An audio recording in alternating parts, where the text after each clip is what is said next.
Good morning. Welcome to your daily, well, at least every weekday daily cup of cyber. Today's Illy Coffee brought to you by the great city of Dallas, Texas.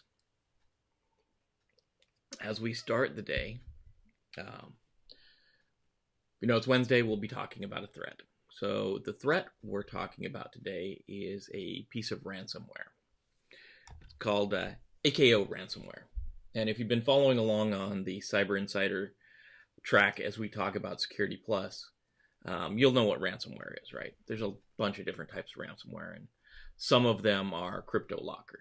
And that's actually what this AKO ransomware is. It's a crypto locker, goes in, it locks up your data so you can't get to it. So that's the topic of the day as we'll be talking about this morning as we enjoy a fresh cup of coffee. That's pretty dang good. So let's get into it. This thing's called AKO Ransomware. When it first came out, a lot of people thought it was very similar to another piece of ransomware called Medusa.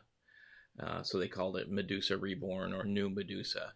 Now the funny thing is the people that wrote this piece of code, this ransomware, let some folks at Bleeping Computer know that it's not. It's a different strain. It's a different piece of malware altogether, right?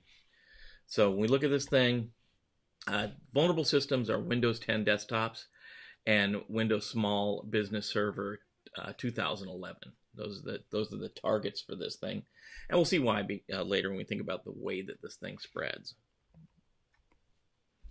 I'm talking about it does spread. It acts like a worm. It looks like there's not full understanding of how it spreads, but it looks like it spreads like a worm. So it's spreading through the network. So it's not only individual systems at risk. Like in the past, we've seen some crypto attacks that attack an individual system. This looks like it goes for individual systems and also spreads through the network. So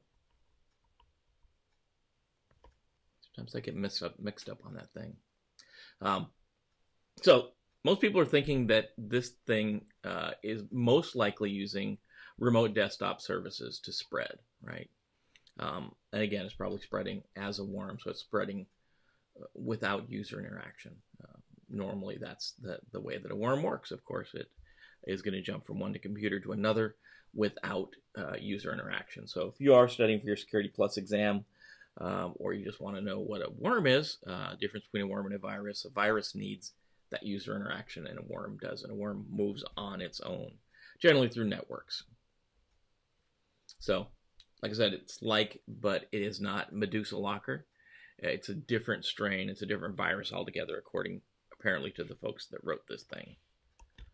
So the first thing it does, it gets onto the system, and it deletes the shadow volume copies and recent backups. Of course, that makes sense because if you get attacked by a crypto malware, the first thing people want to do is they'll want to get their backup and just recover it. So if you can get your backup and recover, then the crypto attack is not very good. So first thing this thing does goes in and it deletes your backups if it can find them. It's going to get rid of your shadow volume copies and recent backups so that you kind of are stuck with this thing. You've got to deal with the after effects.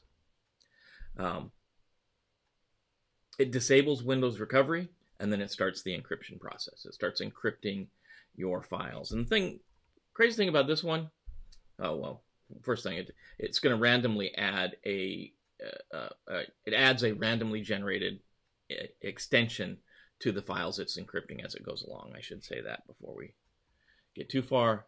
And then it adds an ID marker so that the system knows which files it has encrypted. Funny, it skips these files, these system files like EXEs and systems and DLLs, because you can get them back easily. What it's after is your data. It's trying to encrypt your data, so pictures and Word files and other types of data, especially in a corporate environment. Those work-related files, it's going to try to lock up. So it doesn't care about the executables, the files that you probably can get very easily. You can usually find those again. If you need to reinstall Word or something like that. you can get those executables back. Then it starts looking for other machines in your network to encrypt. Obviously, this is where it becomes dangerous on a network. It'll start seeking out other machines to do the same thing, to follow the same process on those other machines that it can exploit. So, as you go through and you look for this thing, it's not normally going to infect just one machine. It's going to try to get as many as it can. And then finally, when it's done, it's going to add an AKO README file or AKO README.txt file to your desktop. And that's going to be the note, hey, we've encrypted your files. If you want them back, you're going to have to pay us some money. So normally it's going to try to get millions of dollars. So normally it's going to be going after something like a corporation, an enterprise, to try to get the most money. But I don't think it would be limited to that. So, the end state here is make sure your systems are patched and up to date. Microsoft just released some patches, I think yesterday. There's some new Adobe stuff out there. Make sure you have patches in place. Make sure your antivirus is in place. Use your personal firewall that comes normally with, I think, every operating system now. And be safe out there. Watch what you click on. Watch what you're replying to. Any system can be vulnerable. This is just another example of something out there that could potentially ruin your day, ruin your organization's day.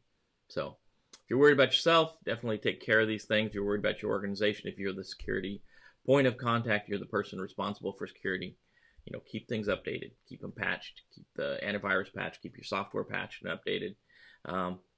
Do the things you're supposed to do to be safe in this modern world. So as always, please comment below, like and subscribe, hit the bell. I'll let you know when these new things are coming out. I guess be safe out there. Enjoy the day. Have a safe and productive Wednesday.